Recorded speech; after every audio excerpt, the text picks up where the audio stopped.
Okay, this is a good turnout for the first open mic night for a whole year. Doesn't it feel really surreal? So this day last year we had to cancel our live event. Yes. We had a couple where we didn't have anything for a couple of months, and then we went online on Zoom, which a few of you have been to. It's not the same. No. It's so good to have you here. We've been missing you guys, and even though it feels like nothing's been happening, lots has been actually happening. People have been writing and publishing their books, and we are going to launch one tonight. So for those of you who are regulars, you will have heard Pamela Cootes reading from her memoir, serialising it, I guess. I'm pretty sure it was pretty much in time order, wasn't it, when you're reading it? Yeah. So I'm proud to show you the finished book. So Pamela has published it with Busybird Publishing. So thank you for trusting us with your book. There's some fabulous photos in here, so if anyone wants to see Pamela in her dancing costumes, they're in here, and her sugar daddy. There's a good story behind that. You have to buy it. It's only $20 tonight. Sorry? Today. Just for today, $20, cash preferably. We don't want to give any money to the ATO. Shh, don't put that up. So, what can I say? What can we say, Kev, about the working with Pamela? She was a real diva, wasn't she? I used to vibe on my desk when she came in. It's like the whirlwind, Russell would bring his crossword and sit there, and she was just going crazy. No, too easy. It was a joy to work with Pamela, actually. She had a really good idea of what she wanted to do with her book, like how she wanted it to look and how to set it up and everything. That can be good and bad. Sometimes people have a very fixed idea, and then when we try and do what they want, it doesn't translate. But I think it was a good collaboration with Pamela. So I'm going to invite Pamela up here to maybe do a reading or talk about your book. Yeah, come on up.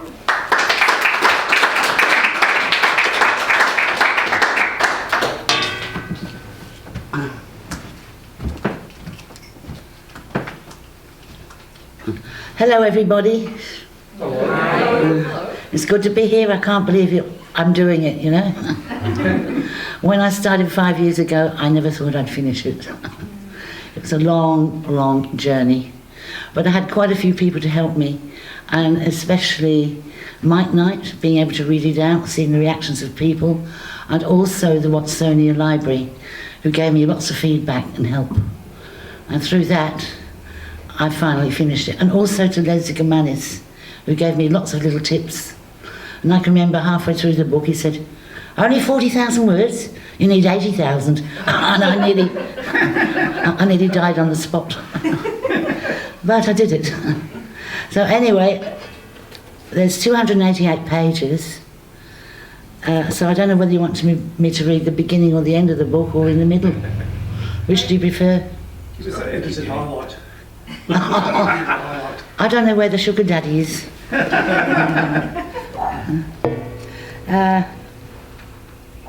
How about Kenya, Africa? Yeah. In Italy, rehearsals were tedious. The new girls learnt the routines fast, but I was bored, repeating steps I knew backwards over and over again. After 10 days, the polished routines met with Robert's approval, and we arrived to warm weather in Nairobi after a perfect flight with British Airways. It was the ideal climate to live in for the next 6 months, being too close to the equator to experience a real summer or winter. On the outskirts of the city, shanty towns displayed abject poverty. Tin shacks had been erected on swampy ground, and the locals meandered around with vacant faces. They'd come to the lucky city in their thousands to find work, and were living a life of hopelessness. Mosquitoes, the most dangerous predator in Africa, would be prevalent. I was glad we left our painful injections We'd had our painful injections before we left England. Our accommodation was excellent and close to the casino. Bungalows were dotted around a main building in what appeared to be a small park, while a line of close-knit cottages on the right appeared to disappear into wilderness. Avocado trees littered the scene as birds chirruped among the trees against a full blue sky, with no lions or witch doctors lurking in the distance. How wonderful to spend the next 6 months here and have my own bungalow. Meals included afternoon high tea served in the main building by polite African waiters. It couldn't get better as we experienced the charm and charisma of the old colonial days. As to be expected, the show was successful. We performed 3 numbers, while a trumpeter who later married one of the girls and an English singer called Anthea performed between numbers. In the can-can, Cherry's acrobatic solo and my high jump split wowed the audience. Our days were free. We were invited to the Wildlife Hospital on the outskirts of Nairobi in the national park. Most of the injured animals were in large enclosures and free to roam until they were healed. In a huge, wide cage, a gigantic black gorilla hissed, clapping his hands while smoking a cigarette. Seeing us approach, he grabbed a rope and began to swim back and forth, pounding the cage at the audience and clapping his hands again. Of course, we applauded him. A man lit another cigarette and gave it to him. Performing tricks and smoking like a trooper, he was disgusted. And when we moved away and started howling in a grotesque rage, screaming for attention. Independence from the British left a few friendly colonials still living nearby, who occupied several of the cottages. After lunch, I was leaving when a young girl with long blonde hair was wandering around, looking distraught. She seemed out of place. Intrigued, I approached her. "Hello, what's the matter? Are you with the new ballet?" "Yes, I am. Can I help you?" She appeared to be relieved to talk to someone. "You can't do anything," she replied with a tear in her eye. "I wish I was with the ballet for 6 months. I was with the ballet for 6 months and fell in love with an Indian. When the ballet left, I stayed here to be with him. He loves me, but his family will disown him if he continues to see me." What shocking news! But I was interested to know more. "Did the ballet treat you well?" "Wonderful. I loved the free board and food and saved some money." "Did they pay you a good wage?" "Yes. When she told me it was twice the amount we received, I was stunned and found it difficult to act normal." "Thanks for listening," she replied, and walked away after I'd wished her good luck. I never saw her again and presumed she must have returned to England. Is that all right? That's good. Thank you.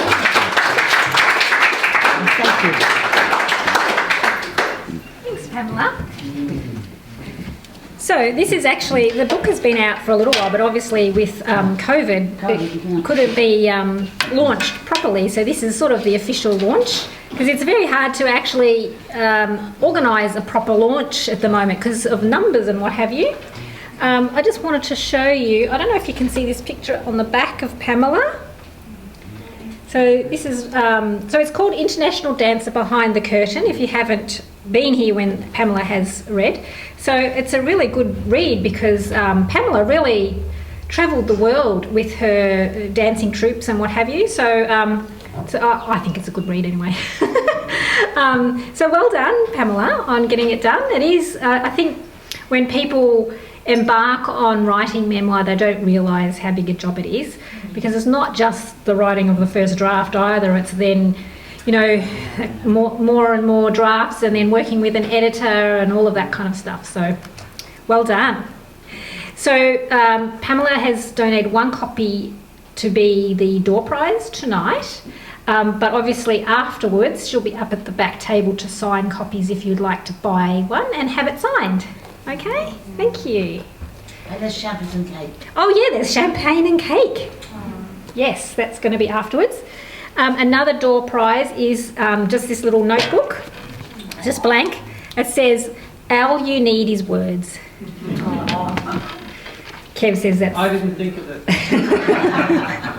Everyone looks at me when they hear And poor Katrina, I didn't actually mention the time before, so she's probably thinking, do I time now? So 5 minutes per person is the time tonight for your readings. You've also got, not that you really need the microphone, but... Hello. Can you see okay there? Yes. I was sitting there thinking I really should have done some funny comedy instead of my poems, but never mind, we'll do it another time. This poem's called A Hot Shower.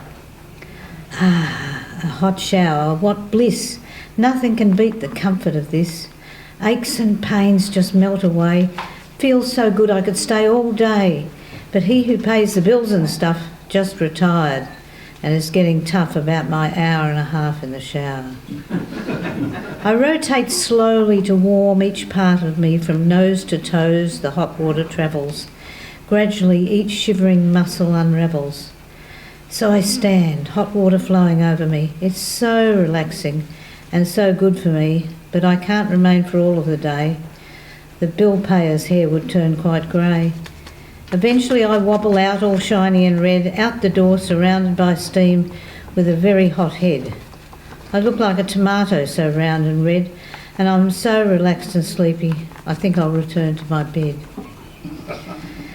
I should say about, I can mix things up here by saying that I had a shower incident one time. I was in the shower and I came gaily out of the shower, dancing over to my bedroom. And as I got to the door, I saw the neighbour next door through the curtain that was not closed properly. And I thought, my godfather, if I can see him, he can see me. He was having a cigarette right up to the fence near our place.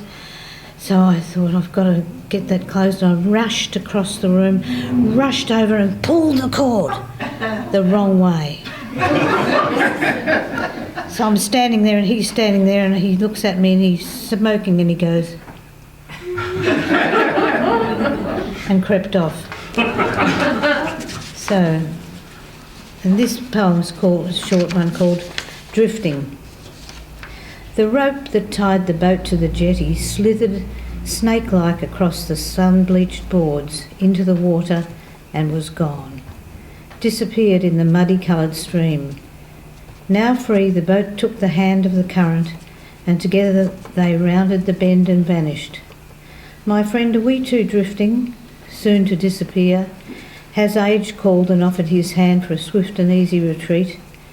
Don't be tempted, my friend, there's still so much to do and see, to hear, touch, smell and taste and enjoy. You still have a store of unspent laughter, of wonder to experience and love to give. Thank you very much.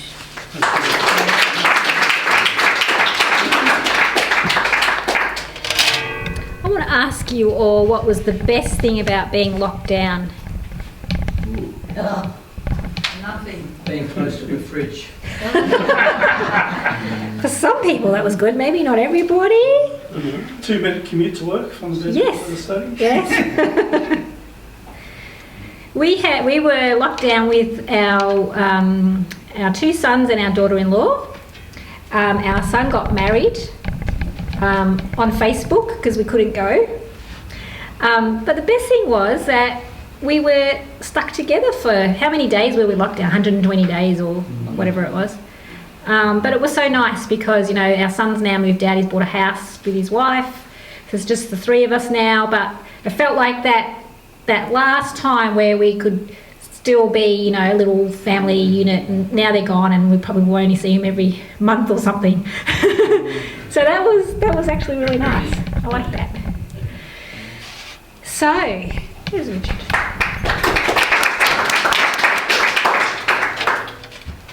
Thank you, Blaze. It's lovely to be back and see everyone here again.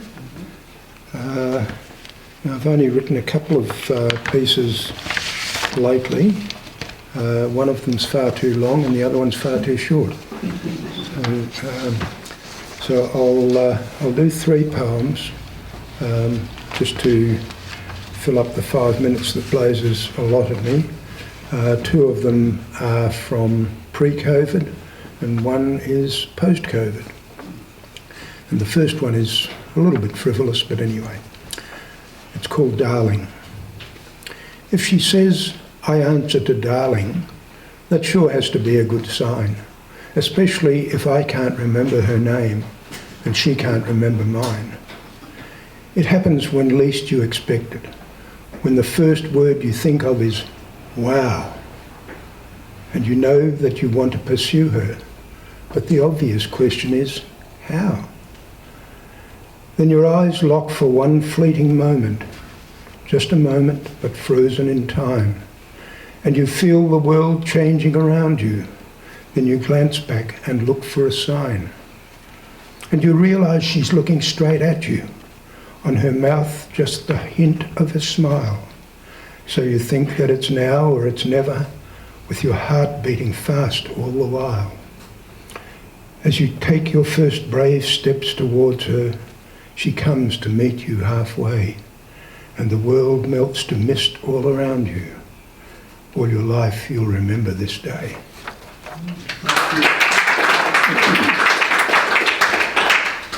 Thank you. The next one is called Time and the Road. Too short the time, too long the road we should have travelled long ago. But that was in another time, before our paths crossed, yours and mine, both going on our separate ways, pursuing dreams of other days. Our journeys took us far away, but memories never left that day. And now, our lives thrown far apart, we, longing, share each other's heart. But anchored each by life's decrees, we cling to hopes as swift time flees. And still we know each passing day sees love's fulfilment fade away. Our hearts all burdened with life's load, too short the time, too long the road.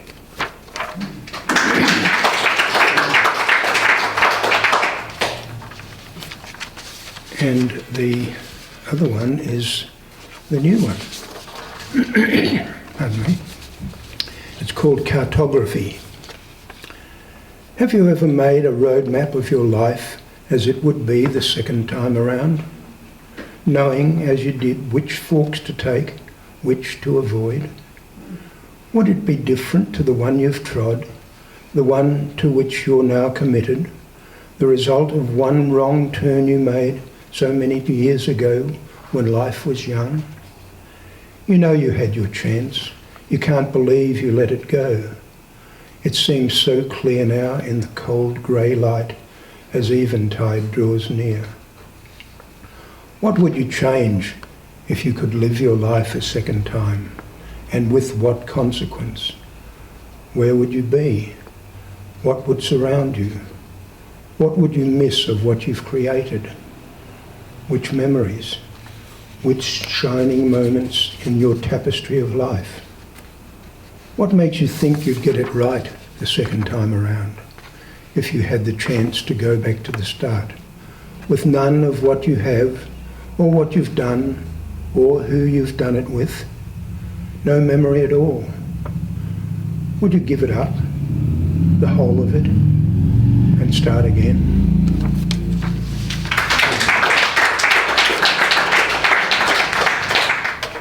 Good to see you've got some new stuff. Michelle Burke. Michelle Burke is going to ad-lib. As always.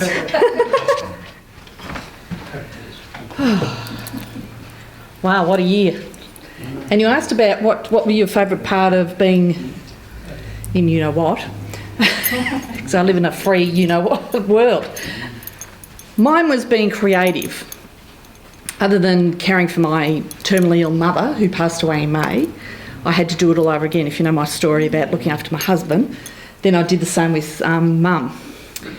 And she had breast cancer and it spread throughout her body, unfortunately brain, everything. So I prepared her for death.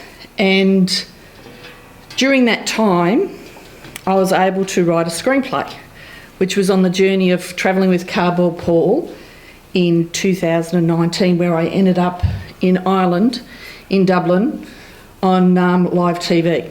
with a cardboard cutout on the Ray Darcy show. And I don't know whether I've spoken, because I don't know what was the last time I was here.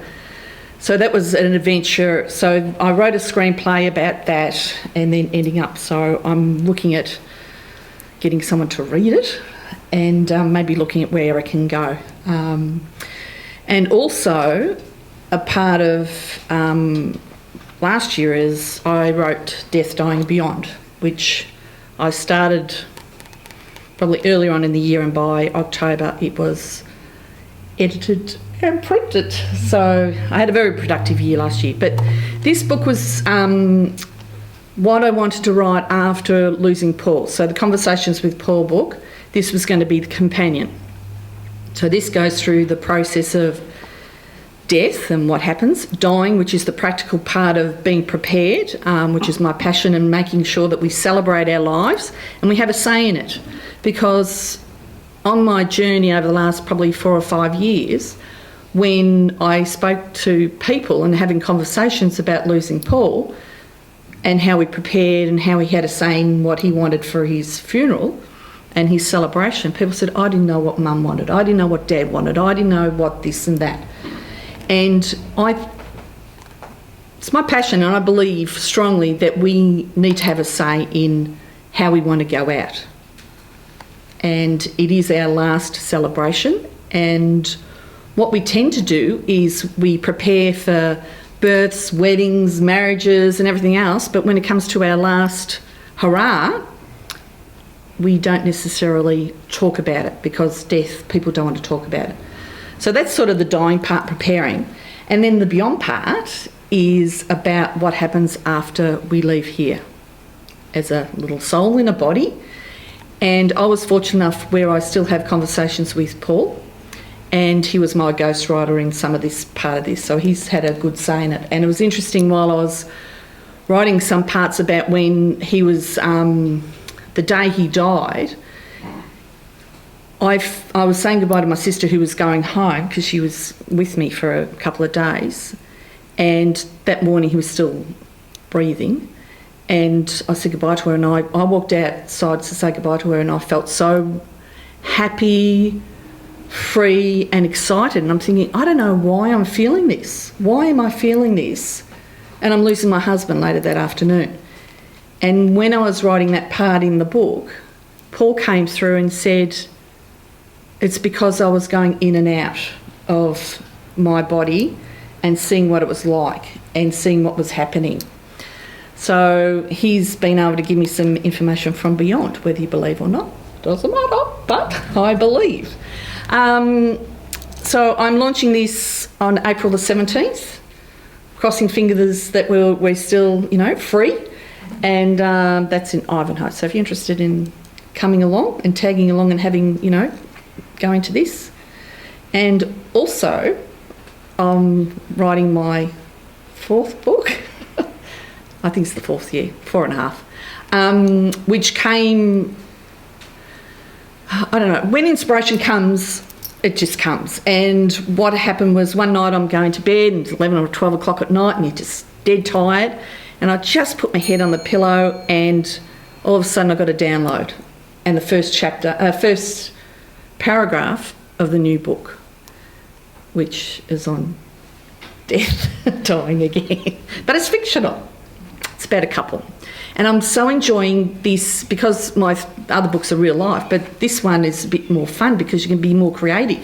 And I don't know whether they're going to have kids or dogs or whatever. So as I'm walking, in the mornings, I'm getting this lovely inspiration of what I need to put in the book. So, and it's just flowing, which is lovely. And I'm going to the writer's retreat to finish it, if not beforehand. Thank you. Thanks for the reminder about that, Michelle. So I'm running my King Lake retreat, which I haven't done for a few years, because last year was a bust, obviously. Les, when did we first run King Lake? 1964. Before I was born. I think it was 2014 or something was the first time Gay's been to one. But so this next one, which is in June, which is going to be a winter solstice one. I think it was a winter solstice when you came, was it? Gay, can you remember? Wasn't it? Well, we've got 6 bookings already. Got my 6th one today, so if anyone's interested, you better get in quick. So winter solstice, which is technically it's the 21st of June, but we're going on that weekend. Paul. That would be me. The other one, not the cardboard one. Yeah. Okay, this one's called For I Will Consider My Mother. There's a whole bunch of poems, you might know of them, hey? I think there was one by Christopher Smart, and there's another one by Mary... God, what's her name? She's really famous. Really? No. She did one For I Will Consider My Dog Percy or something. Anyway, they've been done for a couple of 100 years. Mine's For I Will Consider My Mother. For I will consider my mother, for she takes consideration. For she moans like a ghost and already haunts me. For she's mislaid her reading glasses. For she needs her wheat bag microwaved. For when I'm very late, she says, I thought you were dead. For she watches National 9 News. For she does not like windy nights. For she is the queen of Probus meetings. For she has seen Jersey boys 4 times. For she can sit in a chair all day. For the Darrell Lee licorice is always in reach. For she feels guilty as she eats. For she says, look at this gut, I'm disgusting.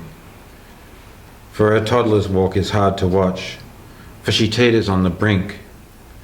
For she fell in the kitchen and cracked her pelvis. For she wasn't the worst company on morphine. For we watched a lot of TV. For reruns of Heartbeat aren't so bad. For I introduced her to Breaking Bad and she became addicted. For she is propped up by pillows. For the cookie jar is always full. For all the things we've never said. For she is frightened by storms. For she is afraid of birds in flight. For she locks the doors when she's alone.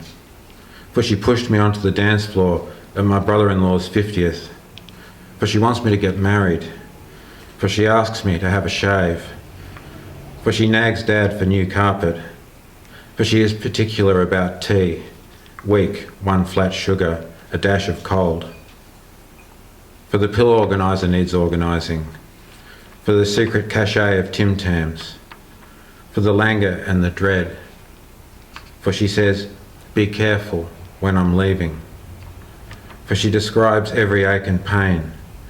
For she subsidises my laziness. For she buys me bedtime booties. For the possum jumpers she wriggles into. For her pink dressing gown and slippers. For her past is one that remembers me. For her bicuspid heart valve needed replacing. For the stitches down her chest. For the infection and the mini stroke. For she looked small in that hospital bed. For the photo of me holding her and holding me in her arms. For we hold her under the arms and lift her. For she walked into my room and caught me masturbating. For she caught me dozens of times. For she loves me with a fierce need. For the years I didn't see her, a negative space surrounded me. For the years dying in our collective memories. For the God in her stars. For everything that lifts us in every fall. For the slow walk to surrender. For she stands in the doorway waving goodbye. Thank you. You, Paul. Stephen. Stephen is going to read something called About Me. Come up. Okay. Well, I guess a lot of you know me for my stand-up and my writing, but they're really just manifestations of my midlife epiphany. So, but some of you might not know that I'm actually an engineer. So I'm a civil engineer. as opposed to a hostile engineer. It's a bit of an engineering joke there for you. So what does a civil engineer do? Well, basically, as the word describes it, we deal with civil infrastructure. It's like roads, pipelines, buildings and such. Of course, we can't do all of those things, so we tend to specialise, and I've been in the water sector most of my career, and my speciality is sewerage. So I'm an expert in sewerage. Now, that's not to mean I'm an expert in shit. So sewerage is the movement of sewage. So I'm an expert in the transportation of shit. Now, and moreover, I'm actually not, my expertise is in the planning for the quantity of shit that needs to be moved in the future. Wow. So this involves forecasting where people will be shitting in the future and planning for infrastructure to pick up their shit and transfer it to the treatment works. So although I can't precisely forecast when and where each of you will have your next shit, people being creatures of habit, I use historical data to and with reasonable accuracy, of course, I could use historical data to forecast how much you and your neighbours may be shitting over the next week, month or years. Now, this methodology of using historical sewage flow data effectively is quite a robust way of forecasting. It's been proven quite reliable. Of course, over in the US, Americans being Americans, they always think they can do things a bit better. So they came up, about a decade ago, they came up with this brilliant idea of actually putting what they thought were benign isotopes in the water supply. And this, by the way, this is a big secret. I shouldn't be sharing. Although it's well known within the water sector, it's not publicly known, so please just keep it between you, me and YouTube. That they put these, what they thought were benign isotopes in the water supply. And that way they could actually track a piece of shit as it travelled from the source to the treatment works.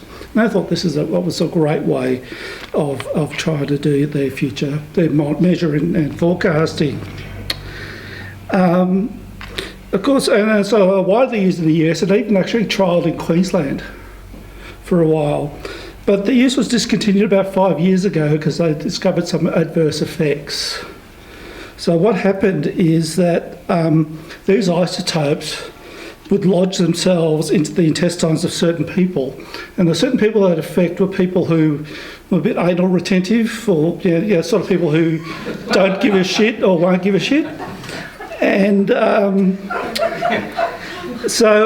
of course the impact of that is we know that the gut does affect your mood and your mental health.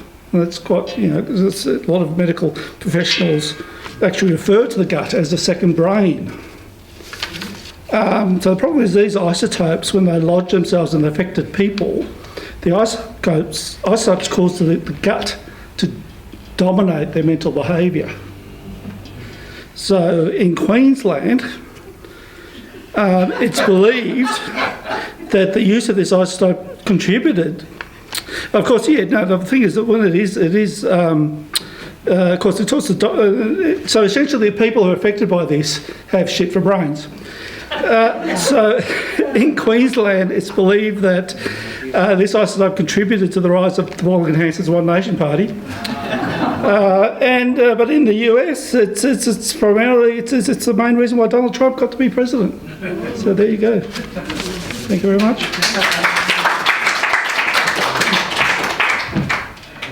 Thanks, Stephen. Good to know more about you.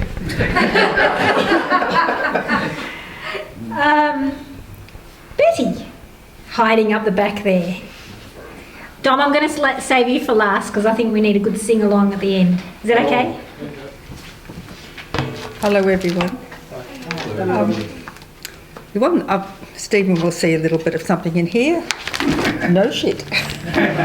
Just two very short ones, just a bit light-hearted because it's all been a bit dreary, so hope to give you a little bit of a laugh. This is true story. All my poems are based on true stories. One morning at Eastland. Off to the butcher, need something to cook. Steak, roast or chops. Let's have a look. Sausages with cheese, spices and herbs. Oh dear, should I say oh shit? That label really gets on my nerves. Weeks ago I noticed a misspelt word and it's still wrong. It's really absurd. I say to the butcher, "Excuse me, sir, someone has misspelt the name of the herb." Reading the sign, he says, "Nah, it's okay. Coriander's actually spelt with an A." Coriander ends with ER, I persist. But the butcher continued to resist. "Nah, the sign's all right, it ends with an A. Anything else I can get you today?" Now, a good butcher is essential to a housewife's life. It's not a good idea to cause any strife. So, realising the butcher I could not convince, I retreated and meekly ordered some mince. If he's not wrong, it must be me. A problem with my vocabulary. Perhaps coriander does now end with an A. Maybe I was out of school that day. Then I realise I need something more, so I step across to the poultry stall. I'll buy a chicken to make some soup, thinking I really need to stay in the loop. Then the lass serving me was prompted to say, "Our chicken parmijamas are on special today." Trying not to laugh, I merely shook my head, imagining chickens all dressed up for bed. I know language changes as it goes on eternally, but I'm firmly convinced now it's them, it's not me. Thank you. Now, this is the only nice thing that happened last year, and it's called Nanahood. I have a white spot on my shoulder. I think it's kind of cute. Not from a passing pigeon, it's a blob of baby puke. In 2020, our little family empire celebrated a birth. On May the 4th, a Star Wars baby joined us here on Earth. My daughter needed help with her baby girl. I said, "Sure, I know the drill, I'll give it a whirl." I imagined since my day baby care would be the same. It wasn't long before I realised I'd have to up my game. I'd raised 3 kids of my own back in the olden days, but now I had to learn baby care the modern way. Breast milk or powder, not cow's milk, is the way to go. The youthful lactation management consultant said so. Biodegradable, disposable napkins are the latest thing. You fasten them with sticky tabs, no need for safety pins. I hadn't changed a nappy in over 30 years, but the first time with my granddaughter nearly brought me to tears. Oh dear, oh shit. This one was really on the nose. Water-based wipes weren't doing the job, so I went straight for the garden hose. To put baby down to sleep, you place her on her back. Blankets are a no-no. You zip her into a sack.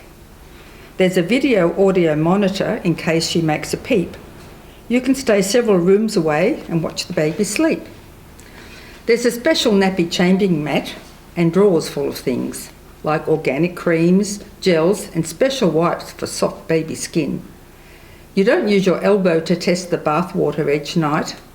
A floating alligator thermometer tells you when it's right. After a few weeks, I had learned the new routine. On my shift, I always managed to keep her well fed and clean. She beams her charming smile at me while perched upon my knee. Then she dribbles, burps and belches and offers no apology. She tugs my earrings, grabs my face and pulls handfuls of my hair. Then her dark eyes examine me with her laser beam stare. So I allow her some leeway, my baby, Lila Rose, and keep a cloth handy to help protect my clothes. Really, I don't mind that sometimes people can see that there are spots and blotches on my finery, because I am now a nana, and it's a small price to pay for the loving smiles and cuddles that I get every day. Thank you.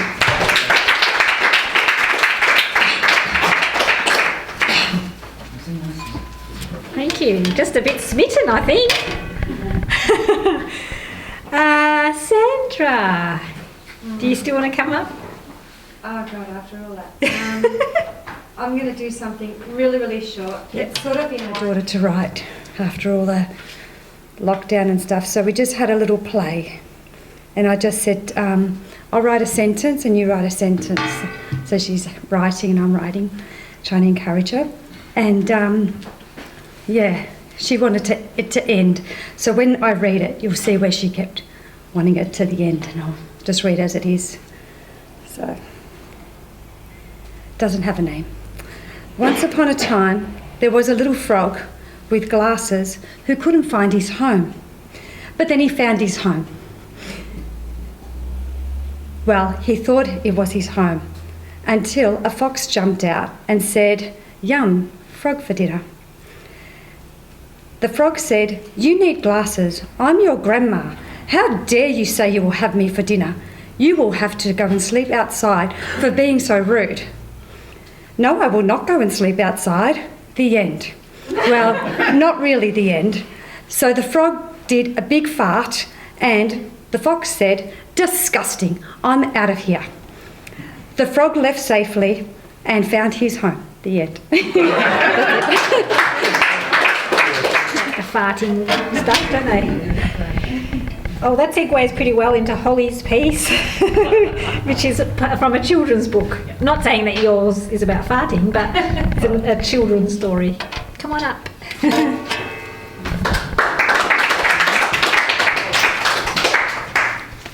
Whoa, it's bright up here.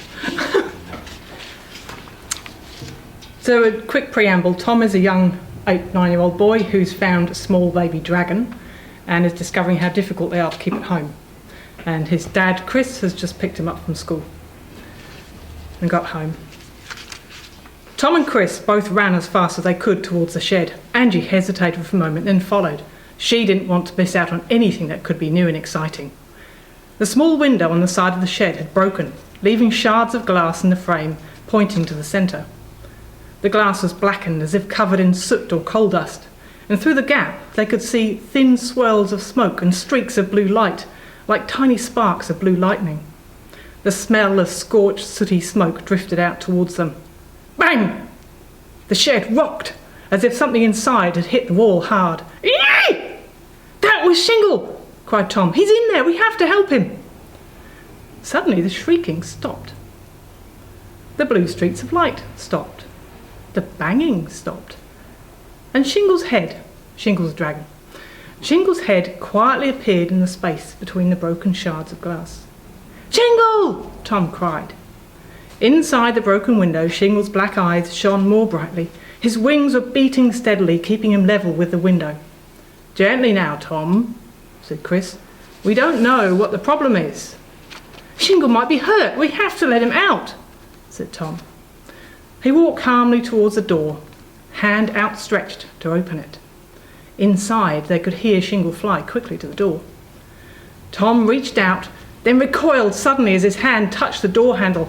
"Ah! It's burning hot!" Chris went to the woodpile, stacked ready nearby for their winter fires, and picked up a large piece of wood. "Stand away, Tom," he said, as he lifted the wood above his head and brought it down hard on the shed door. The door splintered, creaked, and then swung open just slightly. It was enough for Shingle to reach his claws around. 4 clawed fingers slowly grasped the edge of the door, gripped it tight, then yanked it inwards. For a moment, he looked totally calm and quiet. Then something large and heavy crashed to the floor, dislodged by the door's movement, and Shingle leapt up and screeched again in surprise. His head collided with the top of the door, and he shrieked again, tiny sparks of blue flame escaping from his mouth in confusion. "Here," called Tom soothingly, dropping down to the floor and holding out his hands towards the bewildered dragon. Shingle darted towards Tom's open hands. As Tom picked him up, Shingle buried his head into the folds of Tom's shirt, babbling softly. "He's shaking. I think he's scared, terrified," said Tom. Angie put out one hand tentatively towards Shingle's head. "Poor thing," she said. "Something must have frightened him. Or maybe he was scared because he couldn't get out." Whatever it was, he's made a total mess of this shed, said Chris. He's wrecked it. It looks like he was flying around shooting flames, knocking anything and everything down. The shed was a mess. The window was smashed, all the walls inside were unevenly scorched. A tin of blue paint had exploded on the shelf, sending splatters over most of the walls, which were then burned onto the surface, adding charcoal streaks to the splashes of paint. Gardening tools, which had been hanging or stacked by the walls, were in a tangled jumble on the floor, and the iron on the spade had twisted and buckled. I know I said that shingle hadn't been any trouble today, Chris started. I think I've changed my mind. He's almost destroyed my shed.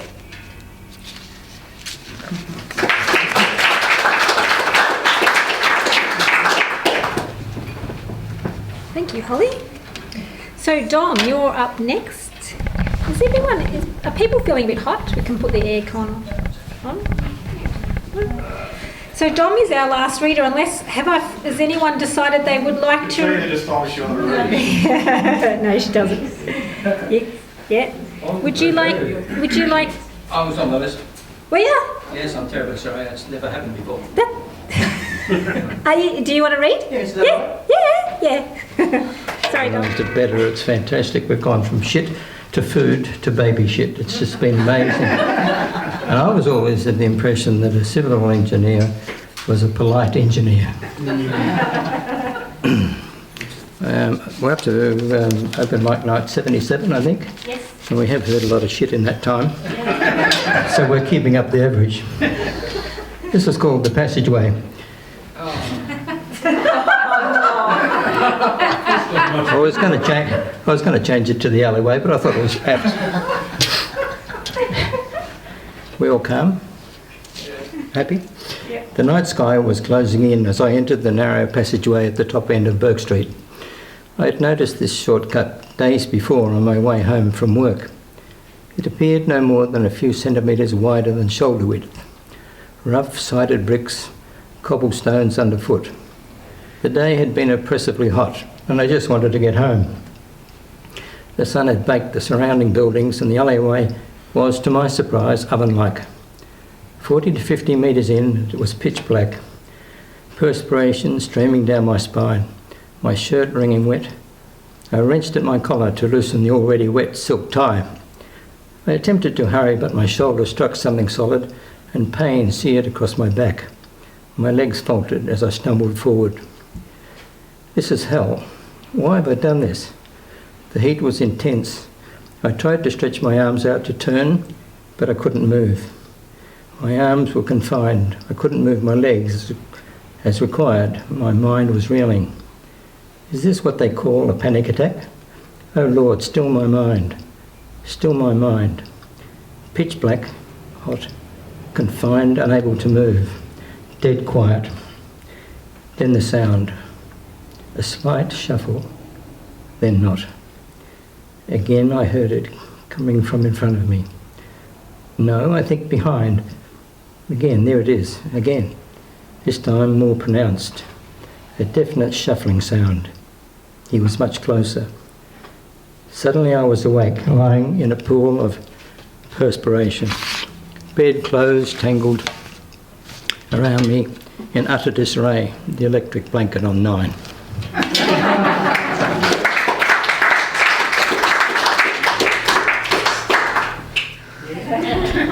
I did a thing the other day on Zoom. There was a concert.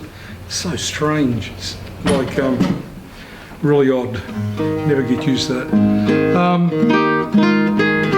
I thought I'd do a song tonight. It's always hard to do one song. You know, like if you get to do about 5, you can get some sort of theme. And I haven't got a song to match the theme of tonight, basically. Been thinking hard, but I haven't been able to come up with. Okay, so this is one written by one Englishman, Charlie Lansborough. I don't remember when it was popular. Betty told me it was popular a few years ago. And in essence, it's just the story of a child who's blind. What colour? Oh, sorry, it's called What Colour is the Wind? Yes. What color is the wind, Daddy? Is it yellow, red or blue? When he's playing with my hair, Daddy, does he do the same to you? When he's dying, does his color fade? Is a gentle breeze a lighter shade? Just like his friend the sea, the wind feels blue to me. When the blackbird starts to sing, Daddy, tell me, what do flowers do? When he's pouring out his heart, Daddy, tell me, what do roses do? Do they cast their scent upon the earth? And is fragrance just a rose in prayer, giving thanks to God above for the blackbird's song of love? Blow, wind, blow, wild and free. My daddy says you're a lot like me.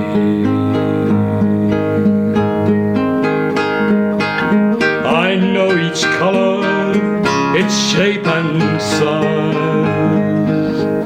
I've seen them all with my daddy's eyes. I know the grass is green, Daddy. I've touched it with my toes. And snow is purest white, Daddy. I felt it with my nose. But my favorite color has to be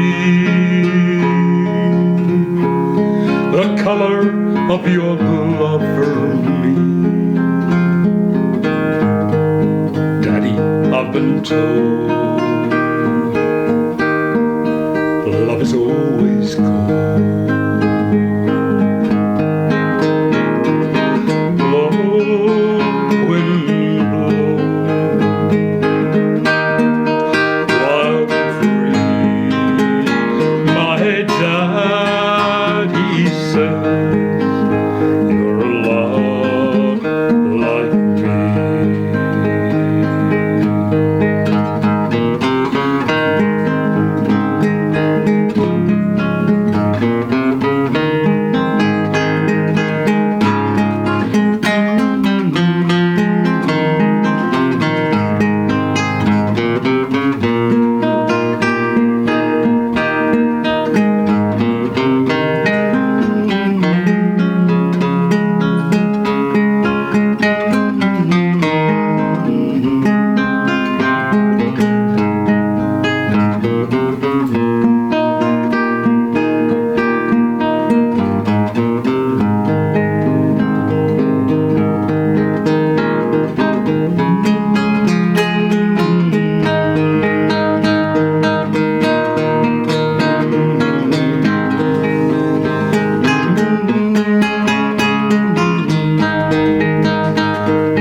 Of which we've done 8 anthologies so far, and we're about to bring out our 9th, and that is going to be launched here on Tuesday the 30th, so just under 2 weeks. So if you'd like to come to the launch, you are most welcome. We're going to draw the door prize. So if you want to dig out your tickets.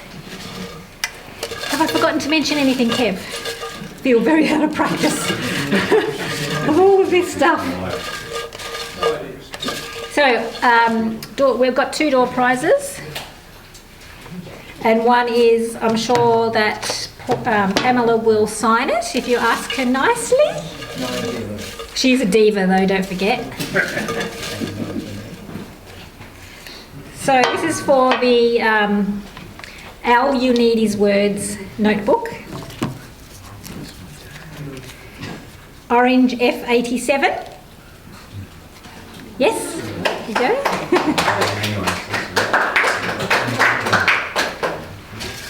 And this is for Pamela's book. Orange F93. Yes, Betty. I have got number 94. Oh, of course. We'll let you have a minute. Pretty close. So that brings us to the end